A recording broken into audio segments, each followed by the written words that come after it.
जय हिंद दोस्तों, आप सभी का बहुत बहुत स्वागत है आपके अपने YouTube channel Vijay ji expert family में। दोस्तों आज का जो हमारा लेक्चर होगा वो होगा हिस्ट्री पर। दोस्तों हिस्ट्री का हमने जो चैप्टर चुना है वो है हर्षवर्धन युग। दोस्तों ये जो चैप्टर है मोस्ट इम्पॉर्टेंट है क्योंकि इनमें से एक का दुख का क्वेश्चन देखने को मिल जाता है।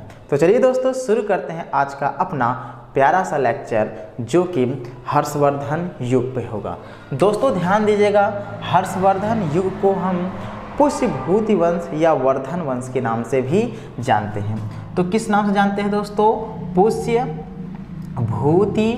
वंश, क्लियर है, या वर्धन वंश के नाम से भी दोस्तों हम जानते हैं किसको? हर्षवर्धन युग को। समझ में आया दोस्तों?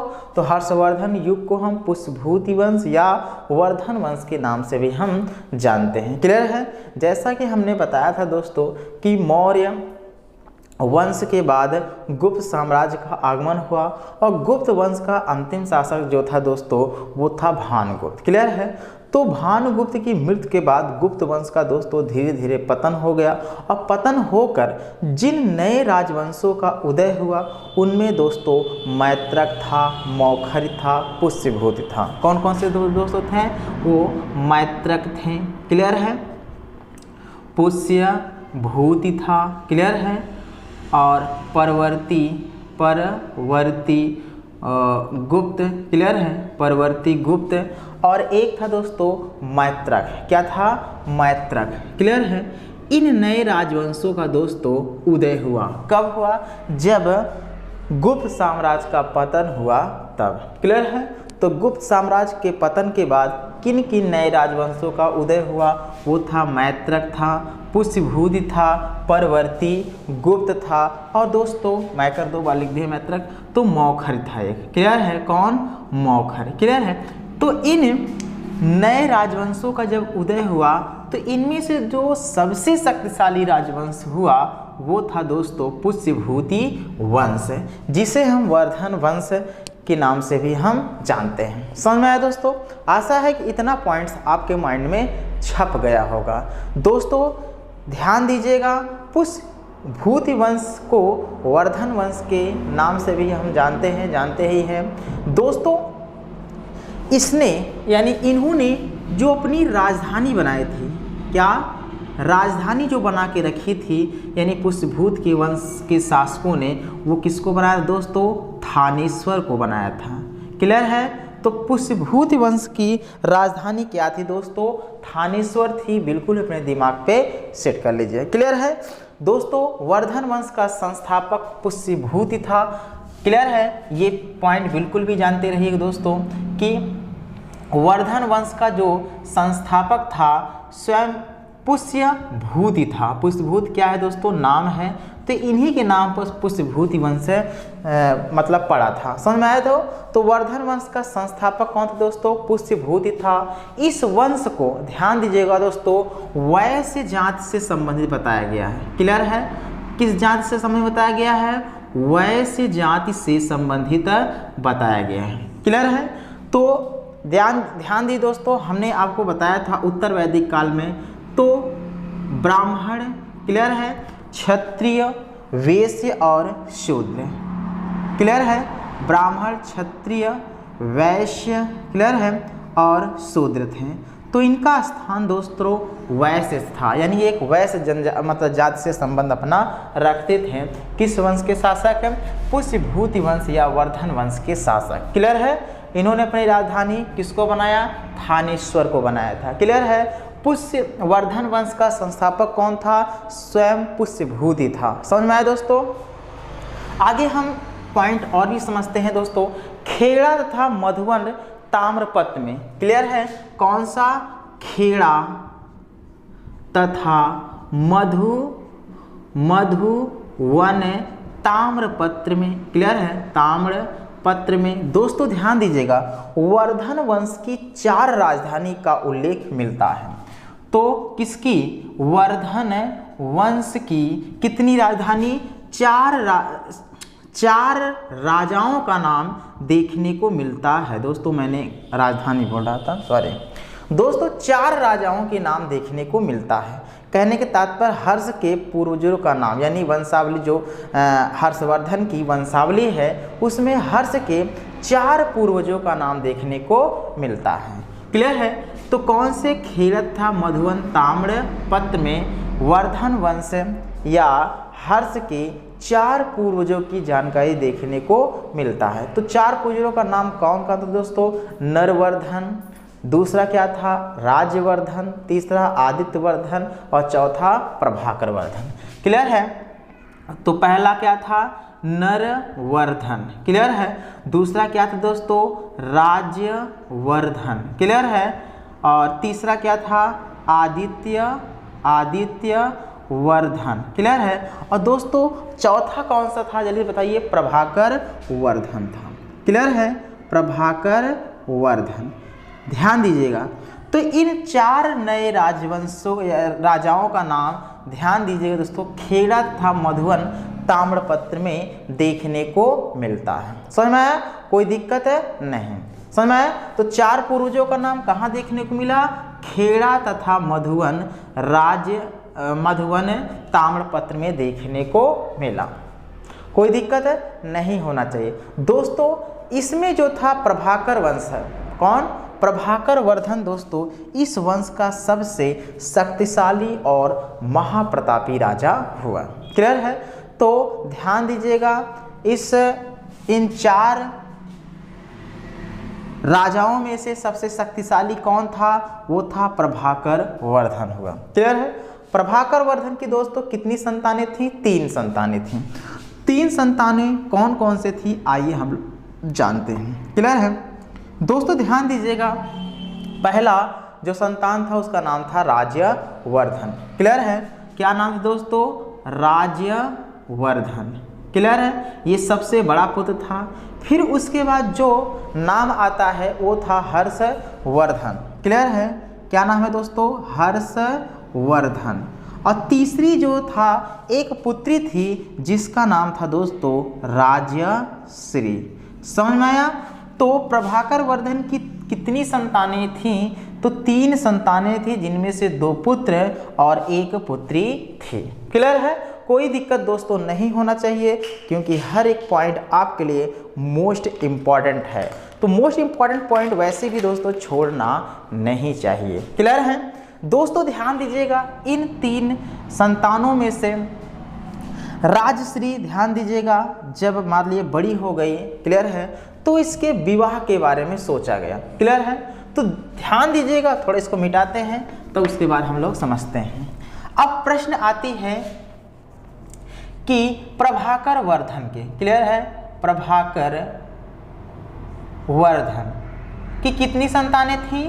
3 संतानें थी। हमने बताया पहला क्या था दोस्त? कौन था? राज्यवर्धन, दूसरा हर्षवर्धन और तीसरा दोस्तों ध्यान दीजिएगा क्या नाम था पुत्री का? राजश्री। दोस्तों जब पुत्री यानी प्रभाकर वर्धन की पुत्री जब बड़ी हो गई तो इसकी शादी के बारे में सोचने लगे। तो ध्यान दें दोस्तों, राजश्री का जो विवाह था वो 605 ईस्वी में, कब? 605 ईस्वी में किसके साथ हुआ? कन्नौज के मौखरी नरेश ग्रहवर्मा के साथ हुआ। किसके साथ हुआ दोस्तों? कन्नौज के मौखरी नरेश किसके साथ हुआ दोस्तों? ग्रहवर्मा के साथ दोस्तों शादी हो गई। समझ में आया? तो राजश्री का विवाह किसके साथ हुआ? कन्नौज के मौखरी नरेश ग्रहवर्मा के साथ हो गई। दोस्तों ध्यान दीजिएगा, मालवा के शासक थे जिनका नाम था देवगुप्त। कौन था? मालवा के शासक थे जिनका नाम था दोस्तों, क्या नाम था? देवगुप्त। दोस्तों इन दोनों के बीच में दुश्मनी थी, पक्की दुश्मनी जिसे बोलते हैं दोस्तों, दुश्मनी थी। लेकिन मालवा के जो शासक थे जिनका नाम था देवगुप्त, इन्होंने ध्यान दीजिए दोस्तों ग्रहवर्मा की क्या कर दिया? हत्या कर दिया। क्या कर दिया दोस्तों? ग्रहवर्मा की क्या कर दिया? हत्या कर दिया। हत्या जब कर दी दोस्तों, ध्यान दीजिएगा, इसी का एक मित्र था, यानी देवगुप्त का दोस्तों एक मित्र था, उस मित्र का क्या नाम था, जल्दी से बताइए, क्या नाम दोस्तों, शशांक था, गौड़ नरेश शशांक, जिसने बोध वृक्ष को कटवाया था। समझ में आया? तो शशांक जो था दोस्तों राज्य श्री को, ध्यान दीजिए दोस्तों, वो क्या कर लिया, कैद कर लिया, कैद करके कारागार में डाल दिया। दोस्तों जब इसकी खबर राजश्री के बड़े भाई राजवर्धन को लगी तो राजवर्धन क्रोधित हो उठा और उसने, ध्यान दीजिएगा, अपने सारे शस्त्र लेकर वो चल पड़ा युद्ध करने के लिए अपनी सेना के साथ। दोस्तों युद्ध हुआ और उस युद्ध में देवगुप्त की क्या हो गई, मृत्यु हो गई, यानी राजवर्धन ने देवगुप्त की क्या कर दिया, हत्या कर दिया। लेकिन शशांक जो था दोस्तों ये भी पकड़ा गया, लेकिन ये शशांक जो है राजवर्धन के सामने गिड़गिड़ाने लगा कि इसने बोला कि मेरा राजन, इसमें कोई भी हाथ नहीं है, क्लियर है, मैं किसी भी देवगुप्त को नहीं जानता हूँ, क्लियर है, मेरा देवगुप्त से कोई भी शासन मतलब एक प्रकार संबंध नहीं है। तो इस पर अपनी माया जाल में शशांक ने राजवर्धन को फंसा लिया और राजवर्धन इसकी माया में आ गए। दोस्तों बाद में शशांक क्या हुआ, मौका पाया और धोखे से राजवर्धन की क्या कर दिया, हत्या कर दिया। दोस्तों ध्यान दीजिएगा, प्रभाकर वर्धन की 3 संतानों में से राजवर्धन की हत्या शशांक के द्वारा की गई, क्लियर है। अब दोस्तों जब हत्या हो गई, राजश्री के पति ग्रहवर्मा की हत्या देवगुप्त ने कर दी, राजश्री विधवा हो गई है दोस्तों, और विधवा होने के साथ साथ शशांक इसे कैद करके कारागार में भी रखा है। अब दोस्तों ध्यान दीजिएगा, हर्षवर्धन अकेला बेचारा बच्चा है, हर्षवर्धन की राज करने की कोई भी दोस्तों मनसा नहीं थी, लेकिन सामने आई परिस्थितियों को देखते हुए ध्यान दीजिएगा, हर्षवर्धन ने क्या हुआ, निर्णय लिया कि अब मैं राजा बनूंगा और राजा बन के अपने भाई और बहन का बदला लूंगा, क्लियर दोस्तों। तो हर्षवर्धन जो राज सिंहासन पर बैठा, ध्यान दीजिएगा उसका जो समय पीरियड था वो था 607, कितना, 606 से 647 ईस्वी तक शासक बना, क्लियर है। तो हर्षवर्धन जो था वर्धन वंश के राज सिंहासन पर 606 ईस्वी में बैठा और 647 ईस्वी तक ये हर्षवर्धन इसो पुष्यभूति वंश या वर्धन वंश का राजा था, क्लियर है दोस्तों। ये महाप्रतापी राजा था, पूरे वर्धन वंश में सबसे शक्तिशाली राजा कौन था दोस्तों, ये था हर्षवर्धन ही था। समझ में आया दोस्तों, हर्षवर्धन ही दोस्तों पूरे वर्धन वंश या पुष्यभूति वंश का सबसे शक्तिशाली राजा था। दोस्तों जब राजवर्धन की मृत्यु हो गई, यानी उसके बड़े भाई की मृत्यु हो गई, तो 606 ईस्वी में दोस्तों कितनी वर्ष की अवस्था में, मात्र 16 वर्ष की अवस्था में दोस्तों, कितनी छोटी सी उम्र थी, नाबालिग, क्लियर है। 16 वर्ष की अवस्था में दोस्तों हर्षवर्धन जो था, ध्यान दीजिएगा, थानेश्वर की राजगद्दी पर बैठा, क्लियर है, या पुष्यभूति वंश का अगला शासक बना, क्लियर है, कोई दिक्कत है नहीं होना चाहिए, क्लियर दोस्तों। तो कितने वर्ष की अवस्था में, 16 वर्ष की अवस्था में। दोस्तों हर्षवर्धन का और भी नाम देखने को मिलता है, ये भी पॉइंट दिमाग लिख लीजिएगा, क्लियर है, दिमाग पे। हर्षवर्धन के कई नामों का भी उल्लेख देखने को मिलता है, जैसे शिलादित्य, क्या है, हर्षवर्धन का दूसरा नाम क्या था दोस्तों, शिलादित्य था। ये पॉइंट बिल्कुल भी दिमाग पे सेट कर लीजिए कि कई सारी परीक्षाओं में पूछ लेता है, या शिलादित्य ही लिखकर प्रश्न पूछता है, क्लियर है। तो शिलादित्य था, इसने दोस्तों परम भट्टारक नरेश की उपाधि धारण की थी। किसकी उपाधि धारण की थी बताइए, जैसे परम भट्टारक नरेश की उपाधि धारण की थी। किसने धारण की थी दोस्तों, हर्षवर्धन ने, क्लियर है। तो हर्षवर्धन का एक और नाम देखने को मिलता है जिसका नाम है शिलादित्य। इसने उपाधि क्या धारण की थी? परम भट्टारक नरेश की उपाधि धारण की थी। क्लियर है दोस्तों। राज्यारोहण जब हुआ हर्षवर्धन की, तो ये राजगद्दी पर दोस्तों 2 ही लक्ष्य लेकर बैठा था। कितने लक्ष्य दोस्तों? 2 लक्ष्य इसके सामने था और इसके अंदर कोई भी मनसा, कोई भी लालसा नहीं था कि मैं आगे चल के राजा बनूं। क्लियर है। लेकिन परिस्थिति कहते हैं कि इंसान को सब कुछ कराने के लिए मजबूर करा देते हैं। दोस्तों जब ये 606 ईस्वी में वर्धन वंश के या थानेश्वर की राजगद्दी पर बैठे, तो इनके सामने 2 क्या थी दोस्तों? प्रमुख समस्याएं थीं। वो प्रमुख समस्याएं क्या थी? गौड़ नरेश शशांक को मारकर भाई राज्यवर्धन की हत्या का बदला लेना।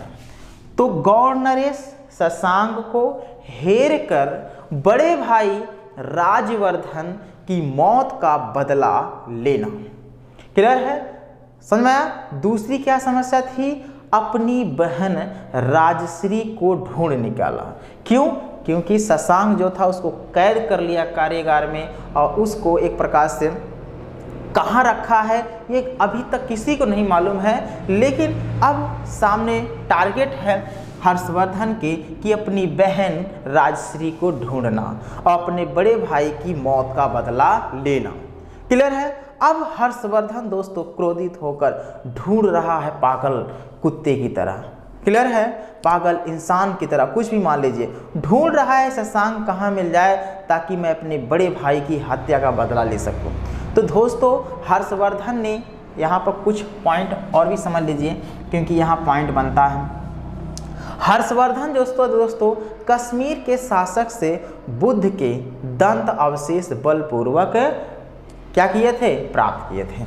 तो बुद्ध जी का जो दंत था, बुद्ध का दंत, दंत मतलब दांत, तो ध्यान दीजिएगा कश्मीर के शासक से क्या हुआ? बुद्ध के दंत अवशेष जो है बलपूर्वक प्राप्त किया था। बलपूर्वक मतलब जानते हैं युद्ध करके वो प्राप्त किया था, जबरदस्ती ऐसा मान सकते हैं। हर्षवर्धन दोस्तों भगवान शिव का पुजारी था, यानी ये भगवान शिव को पूजता था, महाकाल की पूजा करता था। भगवान शिव का दोस्तों ये पुजारी था। हर्षवर्धन किसका पुजारी था या किसका उपासक था? भगवान शिव का उपासक था। इसने दोस्तों 3 नाटक भी लिखे थे, प्रियदर्शिना, रत्नावली, नागानंद। क्लियर है, कौन कौन से? प्रियदर्शिना, क्लियर है, नागानंद और रत्नावली। ये 3 नाटक की रचना किसके द्वारा की गई थी? हर्षवर्धन के द्वारा की गई थी। क्लियर है, ये मोस्ट इंपॉर्टेंट पॉइंट, इसको दिमाग पे सेट कर लीजिए। क्यों? क्योंकि ये भी पॉइंट आपके लिए मोस्ट इंपॉर्टेंट है। तो बुद्ध का दंत बलपूर्वक कहाँ से प्राप्त हुआ था? प्राप्त किया था दोस्तों एक कश्मीर के शासक से प्राप्त किया था। हर्षवर्धन भगवान शिव का उपासक था। इसने 3 नाटक की रचना की, प्रियदर्शिना, नागानंद, रत्नावली। लेकिन दोस्तों अभी नहीं किया है, ये कब करेगा?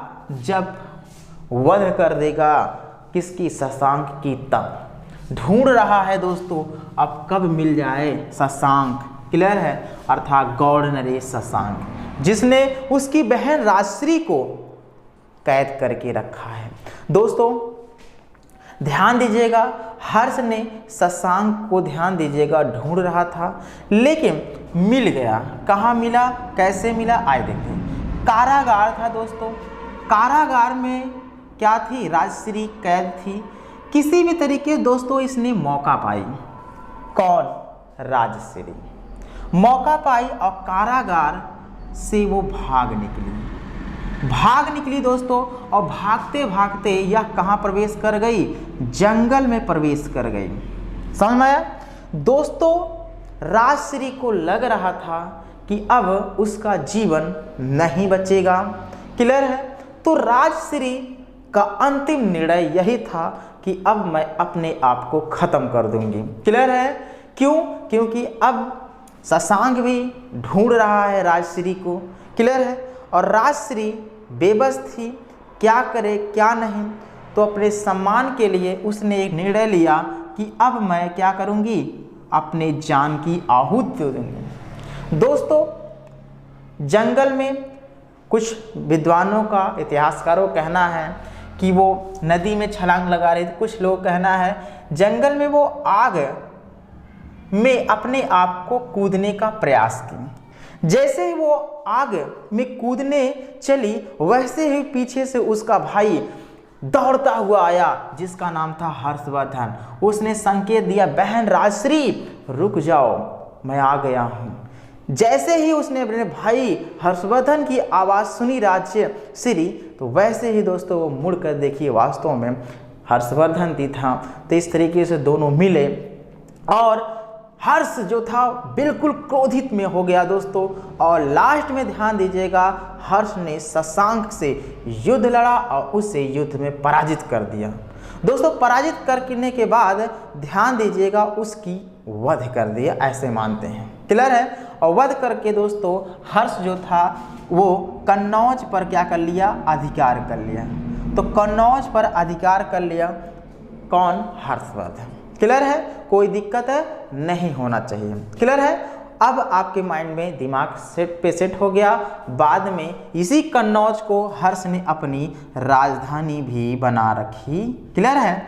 तो बाद में कन्नौज को हर्षवर्धन ने अपनी राजधानी भी बनाई। क्लियर है। तो ये छोटी सी प्यारी सी कहानी थी दोस्तों, बहुत ही अच्छी कहानी, आप लोग माइंड में सेट कर लिए होंगे।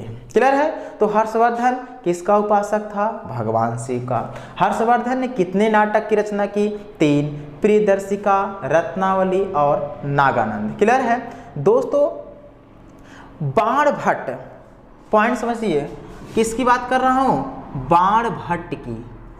बाणभट्ट, ये दोस्तों ध्यान दीजिएगा, बाणभट्ट जो थे हर्षवर्धन का दरबारी कवि था।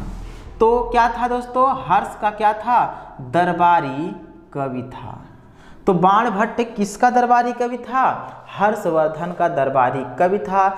इसने हर्षचरित, कादम्बरी और पार्वती परिमय की रचना की। क्या दोस्तों, बाणभट्ट ने किसकी रचना की, बताइए दोस्तों, जल्दी बताइए। हर्षचरित,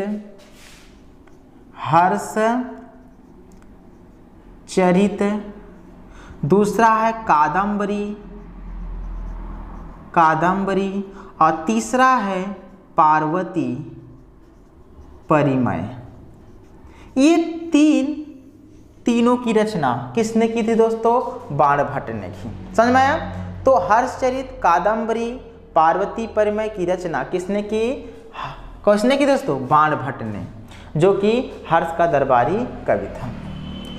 हर्ष और चालुक्य जो कि दक्षिण भारत के शासक थे, ध्यान दीजिएगा, हर्ष और चालुक्य नरेश, जिनका नाम था पुलकेशिन द्वितीय, ये मोस्ट इंपॉर्टेंट है, पॉइंट समझिए। पुलकेशिन द्वितीय और हर्षवर्धन के साथ क्या हुआ दोस्तों, युद्ध हुआ था। समझ में आया। हर्ष और चालुक्य शासक पुलकेशिन द्वितीय के बीच नर्मदा नदी के तट पर युद्ध हुआ। किस नदी के तट पर दोस्तों, कौन सी नदी बहती थी, नर्मदा नदी के तट पर युद्ध हुआ, जिसमें दोस्तों हर्षवर्धन क्या हुआ, पराजित हुआ था। क्लियर है। कौन पराजित हुआ था दोस्तों, हर्षवर्धन पराजित हुआ। क्लियर है। तो ये पॉइंट बिल्कुल भी दिमाग से हट गए। पूछता है कि हर्षवर्धन और पुलकेशिन द्वितीय के बीच किस नदी के तट पर युद्ध हुआ, तो नर्मदा। कौन पराजित हुआ, तो हर्ष पराजित हुआ था। ध्यान दीजिएगा, चीनी यात्री हेनसांग जो था, हमने बताया कि हेनसांग, क्लियर है। तो ये कौन सा यात्री था, चीन का था। तो चीनी यात्री हेनसांग जो है हर्षवर्धन के ही शासनकाल में भारत में प्रवेश किया था। तो हर्षवर्धन के शासनकाल में कौन आया था, चीनी यात्री हेनसांग आया था। क्लियर है। हर्ष अपने 40 वर्ष के दोस्तों लंबे शासनकाल में निरंतर युद्धों में व्यस्त हुआ। उसके द्वारा अंतिम युद्ध जो है दोस्तों 643 ईस्वी में गंजाम में लड़ने का उल्लेख मिलता है। कब दोस्तों? 643 ईस्वी में। 643 ईस्वी में गंजाम में लड़ने का उल्लेख मिलता है। क्लियर है? 643 ईस्वी में उसका अंतिम युद्ध था। समझ में आया? गंजाम में दोस्तों लड़ने का उल्लेख मिलता है। हर्ष ने अपने साम्राज्य में यात्रियों, दीन दुखियों, रोगियों की सेवा के लिए, क्लियर है, स्थान स्थान पर धर्मशालाएं, चिकित्सालय और कुओं का दोस्तों निर्माण कराएं, ताकि कोई भी व्यक्ति बीमार होता है, चिकित्सालय, उसको चिकित्सा प्राप्त हो सके, उसकी दवा मिल सके, हाँ, उसका सही तरीके से इलाज हो सके। धर्मशालाएं खुलाई, हाँ, और साथ में स्थान स्थान पे कुओं का भी निर्माण कराया, ताकि वो अपने प्यास को बुझा सके। क्लियर है? और साथ में खेती बाड़ी भी कर सके, ऐसा मान सकते हैं। दोस्तों हर्षवर्धन अकेला था। हर्षवर्धन दोस्तों क्या था? अकेला था। इसकी कोई भी संतान ही नहीं थी। इसकी दोस्तों कोई संतान नहीं थी। जानते हैं आप कि जिसकी कोई संतान नहीं है उसका वंश धीरे धीरे खत्म हो जाता है। तो हर्षवर्धन की कोई संतान ना होने की वजह से दोस्तों 647 ईस्वी में, ध्यान दीजिएगा, इसकी मृत्यु हो गई। और मृत्यु होने के बाद इसकी कोई संतान ना होने की वजह से इसका जो साम्राज्य था, विशाल साम्राज्य था दोस्तों, उसका धीरे धीरे क्या हो गया? अंत हो गया। अर्थात पुष्यभूति वंश, वर्धन वंश या हर्षवर्धन युग का धीरे धीरे क्या हुआ? अंत हो गया।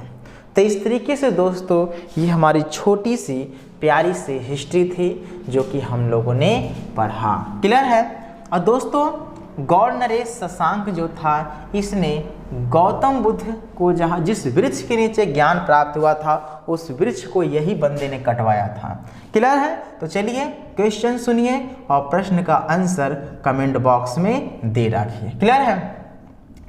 हर्षवर्धन की राजधानी,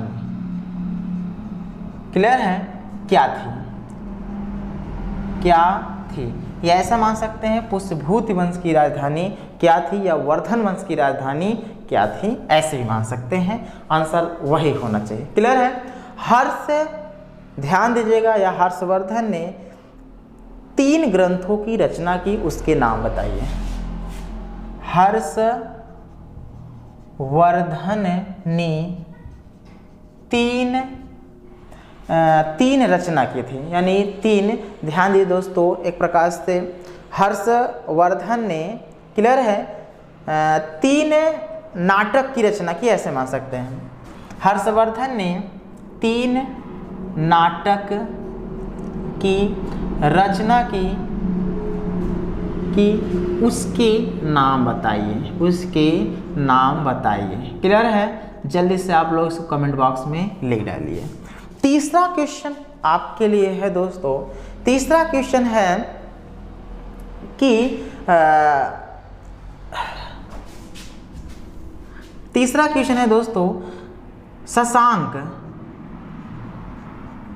शशांक कहाँ का शासक था? कहाँ का